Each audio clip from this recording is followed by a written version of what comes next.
कि इन्होंने कहा कि अगर कोई और टेररिस्ट अटैक होगा तो it will be considered as an act of war, मतलब कि हम समझेंगे कि ये जंग चालू है और इसका हम जवाब देंगे। जवाब क्या देंगे और क्या ऐसा संभव है? देखिए, टेररिस्ट अटैक होंगे, पाकिस्तान डिटर नहीं हुआ है, और जहाँ तक पाकिस्तान का ताल्लुक है उसकी प्रोफाइल दुनिया में बहुत बढ़ गई है इस 4 दिन के ऑपरेशन के बाद। और उसका कारण ये है कि दुनिया ने ये देखा है कि मिलिट्री कैपेबिलिटीज़ में पाकिस्तान जो है वो हिंदुस्तान का कॉम्पिटिटर है। वो कैसे? क्योंकि इस वाली जो हमारा उन्होंने देखा 4 दिन के अंदर, अब जैसे 6 और 7 की रात को जो सबसे इम्पोर्टेंट बात थी इस पूरे 4 दिन के ऑपरेशन की, वो था एयर अटैक्स। जी हाँ। 6-7 की रात को तो उन्होंने अगले दिन ही एक बहुत बड़ी ब्रीफिंग दी थी पाकिस्तान साइड ने।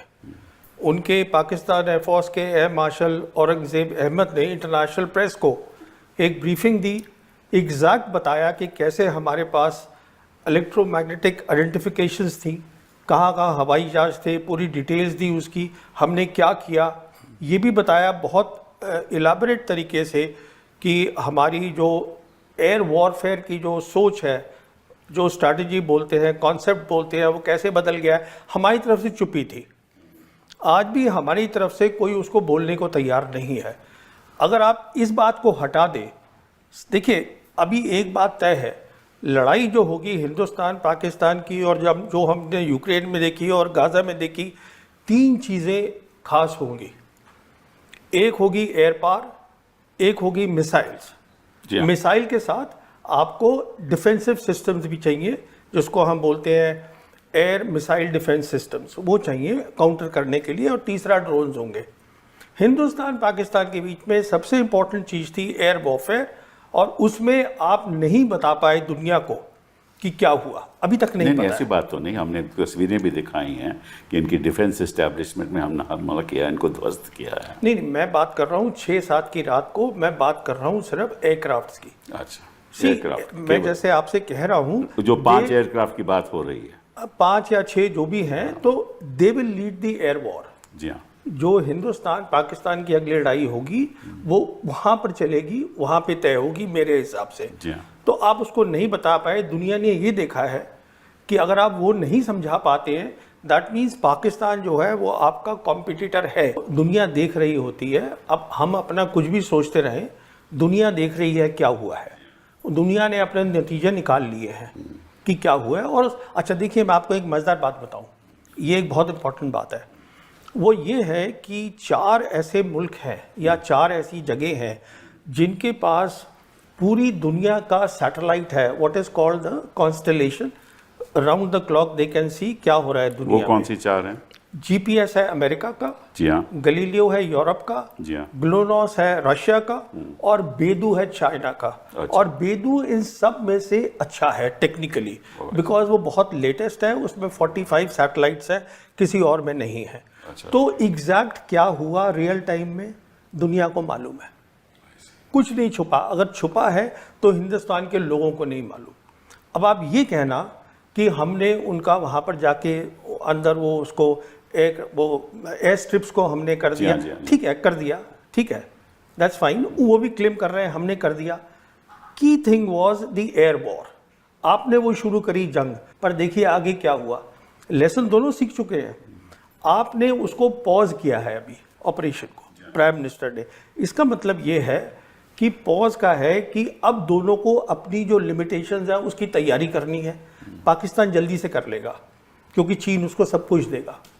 वो अब रिपोर्ट आ रही है कि वो आधे पैसे पे देगा, मैं कहता हूँ वो फ्री देगा, वो कोई पैसे नहीं लेगा, उससे हम घूमते रहेंगे। वो तो हमें डिस्टेबलाइज करना चाहते हैं ना। हाँ, चीन की तो राजनीति ही है। पहली बात तो ये है। दूसरी बात क्या है, आपने ये न्यू नॉर्मल जो क्रिएट करा है वो इतना डेंजरस है कि जो वॉर का थ्रेशोल्ड है वो बिल्कुल नीचे आ गया है। क्योंकि अब आप क्या कह रहे हैं, न्यू नॉर्मल के अंदर कि आप मिसाइल फायर कर सकते हैं एक दूसरे के अंदर, ड्रोन एक दूसरे के। अगर 2 टेररिस्ट मार दें किसी को, 4 लोगों को या 2 लोगों को, तो will it be N act of war? ये तो कह रहे हैं नहीं, ये तो हम कह रहे हैं। ऐलान होगा। सवाल ये है कि अगर आप कुछ भी करेंगे एक्ट ऑफ वॉर। देखिए, अब आप एक्ट ऑफ वॉर की बात कर रहे हैं, 2019 में क्या हुआ था? 2019 में जब हमने ऑपरेशन किया था बालाकोट का, अगले दिन उन्होंने ऑपरेशन स्विफ्ट रिटॉर्ट किया, मिलिट्री टारगेट्स करे। हमारी एयरफोर्स ने बोला publicly that this was an act of war, कुछ किया कुछ नहीं। तो ये कहने और करने में फ़र्क होता है। ये जो हुआ है इससे हमारी एयरफोर्स की लिमिटेशंस एक्सपोज हो गई हैं। जी हाँ, इसमें पॉज है, डेंजरसली लो थ्रेशोल्ड आ गया है। जी हाँ, और मैं समझता हूँ जॉन सी भी whichever side gets ready first they will lift the pause. नहीं बस देखिए इसमें तो हमें थोड़ी दिक्कतें हैं क्योंकि उनके पास चीन का फुल सपोर्ट है। अगर हम कोई भी जंग में शामिल होते हैं तो हमारे 3 सेक्टर्स पे हमें जंग लड़नी होगी मेरे हिसाब से। एक तो पाकिस्तान के, एक लद्दाख में, और तीसरा बांग्लादेश। नहीं, देखिए, आपको जंग 2 जगह लड़नी होगी। जो पाकिस्तान है वो पाकिस्तान अकेला नहीं है। It is what I have been calling for so many years, this is a one front reinforced war. China उसके साथ खड़ा है, सिर्फ हाथ नहीं दिखा रहा है। नहीं वो तो पूरा चाइना सपोर्ट कर रहा है। तो एक तो ये हो गया आपका। दूसरी जंग आपकी होगी कश्मीर के अंदर। अच्छा, जहाँ तक उनका ताल्लुक है, चाइना का ताल्लुक है, वो ये इंश्योर करेंगे जो आपकी एयरफोर्स है वो तकसीम रहेगी। जी हाँ, बिल्कुल। पर वो कुछ करेंगे नहीं, वो सिर्फ अपनी एक्टिविटी जो है वो बढ़ा देंगे, लड़ाई नहीं लड़ेंगे आपके साथ। वो आपको अपने लेवल का समझते ही नहीं है। और सब ये, इससे एक और बात निकली, अब पूरी जो दुनिया है, अब हम कह रहे हैं कि साहब हम हाइफनेट हो गए हैं, हिंदुस्तान पाकिस्तान। आप खुद ही तो करते रहते हैं सारा टाइम। नहीं, हाइफनेट तो इसीलिए हुए हैं ना कि आपने जंग का जब इसका जवाब दिया ऐसी तरह से दिया क्योंकि बाकी जो विश्व के देश हैं वो तो समझते हैं कि भैया ये दोनों परमाणु शक्तियां हैं इनके पास, ये तो कुछ भी हो सकता है। नहीं, देखिए, तो परमाणु तो बात शक्ति- टेररिज्म की तो कहीं होती ही नहीं है। सारे विश्व में टेररिज्म की तो कोई बात हुई नहीं। नहीं, देखिए, परमाणु शक्ति को इतनी अहमियत नहीं देनी चाहिए, मैं समझता हूँ, क्योंकि कोई इतनी जल्दी न्यूक्लियर वेपन्स यूज़ नहीं करेगा। Conventional capabilities matter.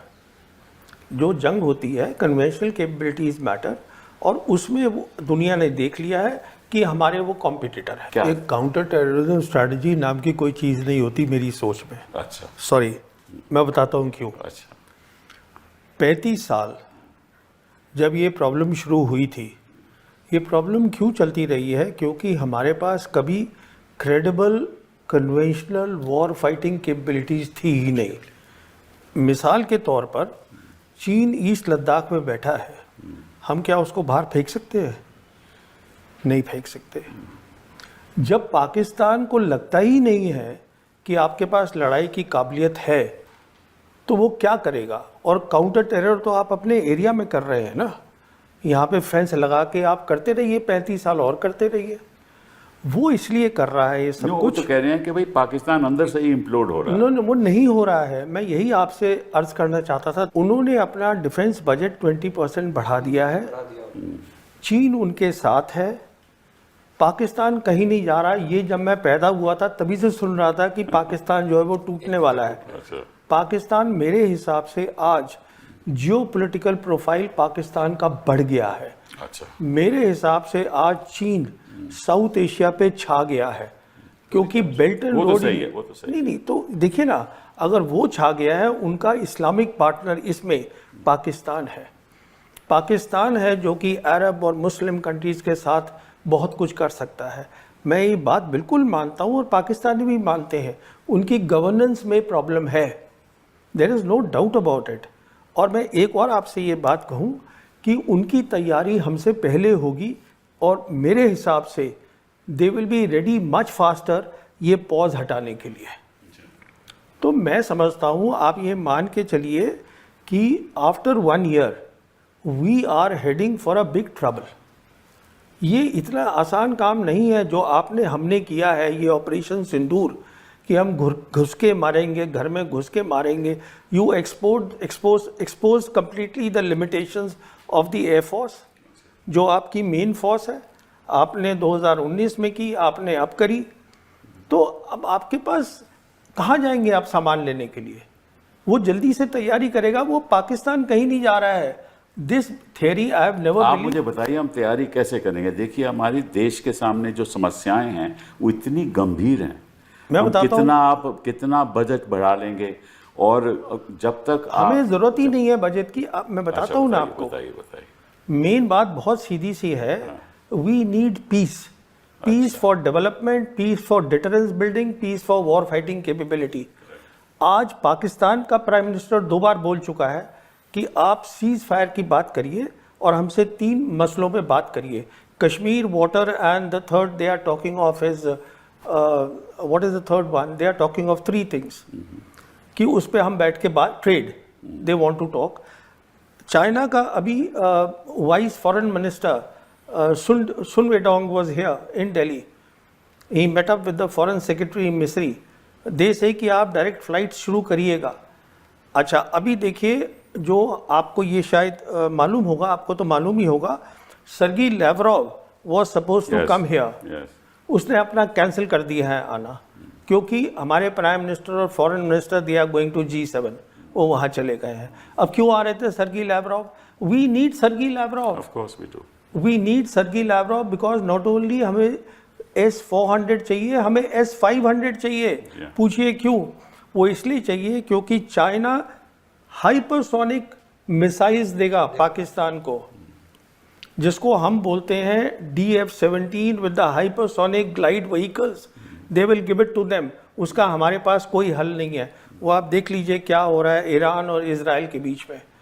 What I am saying is कि ये ना एक टेंडेंसी है टू से कि हमारा जो एडवर्सरी है वो हमसे कमज़ोर है, उसको अंडर एस्टिमेट करना। वो कमज़ोर नहीं है बिल्कुल, और ना वो इम्प्लोड हो रहा है, कुछ नहीं हो रहा है। अगर खतरा है तो आपको खतरा है, ये मैं बात कर रहा हूँ। और अभी तो आपने कहा कि हमारे पीस इनिशिएटिव होना चाहिए। हम ग्लोबल साउथ कंट्री है, we are a global south country, हमें पीस चाहिए।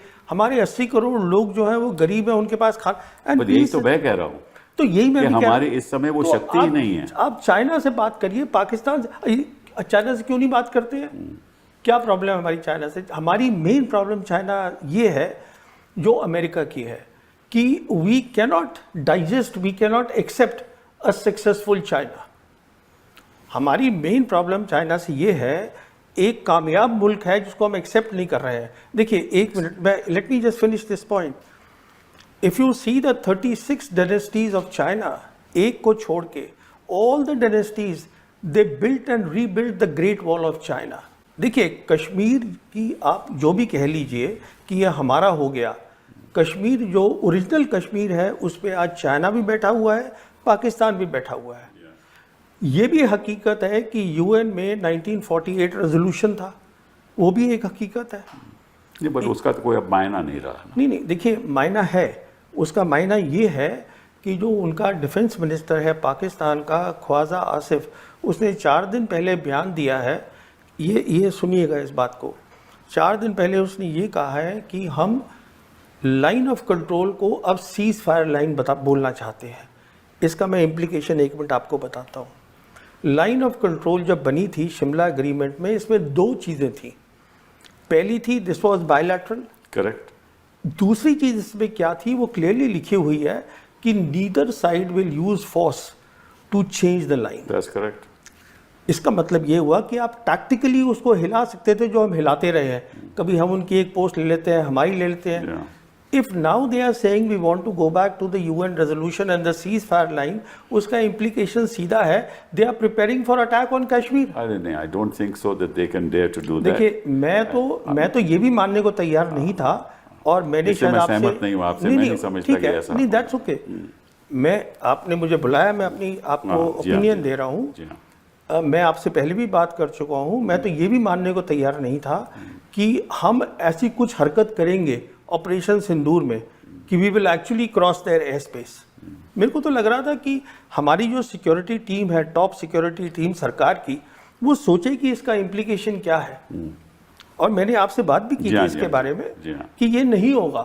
तो मुझे खुद बहुत अजीब सा लगा कि आप ऐसे कैसे काम कर रहे हैं, रियलाइजिंग फुली वेल कि आप जो है you are playing their game. नहीं, आप तो बातचीत कर रहे हैं कि भाई इनको बातचीत करनी चाहिए, सही बात है, लेकिन हमारे जो रक्षा मंत्री हैं उन्होंने तो कहा है कि हम 2 चीज़ों पे बात करेंगे। एक टेररिज्म पे, एक पाकिस्तान ऑक्यूपाइड कश्मीर पे। आप इन्हीं मुझे- दो चीज़ों पे आप बात मुझे ये करेंगे, उससे बताइए- अलावा हम बात नहीं आप करेंगे। मुझे ये बताइए, चीन के साथ अगर, एंड चाइना ने रेगुलरली कहा है after 5 August 2019 that we support Pakistan बिल्कुल। सिक्योरिटी एंड, उसका मतलब है security and sovereignty. We know that. उसका मतलब बहुत सिंपल है। नहीं, मैं आप आपका POK जवाब ले सकते हैं क्या? मैं आपसे इसीलिए जवाब दे रहा था कि जहाँ तक हमारा सवाल है, हम तो बातचीत करने के लिए तैयार ही नहीं है। हाँ, देखिए ये हुआ क्या है कि जैसे अभी बात हो रही है कि बांग्लादेश हमारे साथ नहीं है, नेपाल हमारे साथ नहीं है। The total trade off last year was $129 billion, bilateral trade off that 113 was their exports to That's us, correct, that's and correct. 14 billion was, Correct, and correct. 90 billion dollars is the deficit. 99 billion is the trade deficit, and we are dependent on them, and we said we don't want to normalize relations with them. ये है, हम normalize नहीं करेंगे। क्यों नहीं करेंगे आप? उसके दो कारण हैं बहुत सीधे से। नंबर 1 ये है कि अगर आप normalize करेंगे तो आपको cooperation करनी पड़ेगी। Then because they have deep pockets and they have infrastructure building capabilities, then if you work together for the betterment of the small countries, then they automatically become the leader. Number 1. Number 2, जो Americans हैं उन्होंने हमें ये झांसा दे रखा है, and it is, we are thinking it's a great thing that Indians should be the military bulwark in Indian Ocean region, कि आप फिर से Indian Ocean region में piggybacking on the Americans, you can take on China. You cannot take on any country, you have to take on your own steam. Absolutely. So my point again is, I just want to come to the big point. The big picture is, please look for peace. Peace is doable. We need a leadership, I believe, in this country, because if there is peace and peace is doable, इसका भी एक जवाब सुनिए। When Musharraf was the ruler of Pakistan, he had a foreign minister called Kasuri. Kasuri wrote a book which is Neither Hawk Nor Dove. In fact, we had interaction also, and he told me very clearly that when the talks चल रही थी हम दोनों के बीच में, तो हम बंद कर देते थे अपने उसको प्रॉक्सी वॉर को। उसमें चैप्टर में भी लिख दिया उसने। कहने का मतलब ये है, proxy war is a military strategy. ये पॉलिटिकल इसका जवाब नहीं है। It is a military strategy on their part to make sure that you talk on Kashmir. The problem is, मैं आपसे सहमत हूँ, problem is that when you go to any negotiation, मैं तो अपने law की बात कर रहा हूँ, you always go either in a position of strength or minimum equality. What that means is, in very simple terms, that all the 3 great powers are focused in this area, Asia Pacific. Your second strength is you have a huge market. Everybody wants to come here. So it is not that we don't have strength. We basically have a zero sum mentality, a colonial mentality, कि मुझे अगर जीतना है तो दूसरे को हारना है।